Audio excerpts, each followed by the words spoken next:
De la suite dans les idées est une présentation d'Aligo Innovation. Aligo, de l'idée à l'industrie. Tout le monde se souvient du printemps 2012. Des millions de personnes dans les rues, les casseroles, les manifestations de nuit, les carrés rouges, les carrés verts. Le chercheur en communication et en informatique cognitive à l'université de Sherbrooke, Sylvain Rochelot, a analysé l'impact médiatique de ces manifestations, et en particulier celle de Victoriaville, la plus violente de l'histoire récente du Québec. Cette manifestation-là a été couverte par les médias de façon très importante, des centaines d'articles pendant plusieurs jours, mais malheureusement, le message n'est jamais passé. Sylvain Rochelot a pu établir ce constat grâce à un nouvel outil qui analyse la couverture médiatique des événements. Un savant système d'algorithmes qu'il a mis sur pied et qui a pour nom Public.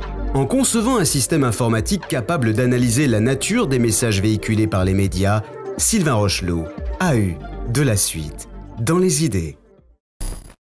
En 2008, le professeur Sylvain Rochelot est bénévole pour des groupes militants et éprouve alors quelques frustrations. Des fois, j'étais déçu de voir qu'il y avait une marche qui avait été organisée, un peu pour rien, parce qu'on n'en avait pas parlé après. Une expérience qui le conduit à étudier la manière dont les médias choisissent de couvrir un événement et comment le message est perçu par la population.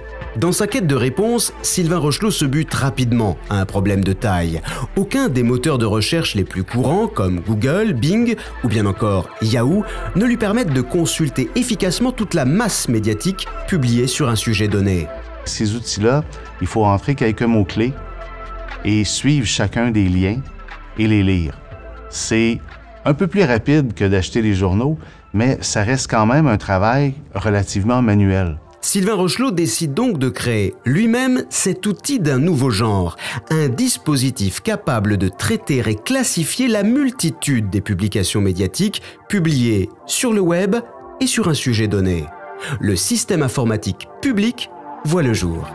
Pour développer Public, Sylvain Rochelot s'appuie sur la logique des algorithmes. Et ça fonctionne de la manière suivante. Selon un classement par catégorie, mots-clés et émotions, les nouvelles sont parcourues, triées et agencées par les algorithmes de Public pour fournir une analyse précise sur la manière dont un sujet est traité et perçu par la population. Par exemple, dans le cas des manifestations de Victoriaville, Public a permis de démontrer clairement que les organisateurs de l'événement n'ont pas pu maîtriser le message véhiculé par les médias et que finalement, l'événement s'est retourné contre eux. Actuellement, Public est utilisé par un groupe de recherche nommé l'Observatoire de la circulation de l'information et les universitaires exploitent déjà l'outil. C'est le cas de Simon Labonne, étudiant à la maîtrise en communication. Public analyse toutes les données médias portant sur les politiciens québécois, des données qui lui ont permis de concevoir un jeu d'éducation civique en ligne destiné aux 18-34 ans. Une compagnie montréalaise a aussi trouvé un usage artistique à Public. En scrutant tout ce qui est dit sur les réseaux sociaux et sur les médias montréalais, Public met constamment à jour l'humeur positive ou négative des Montréalais. Et à partir de cette analyse, la firme est en mesure de planifier l'illumination du pont Jacques-Cartier depuis le début des célébrations du 375e de Montréal.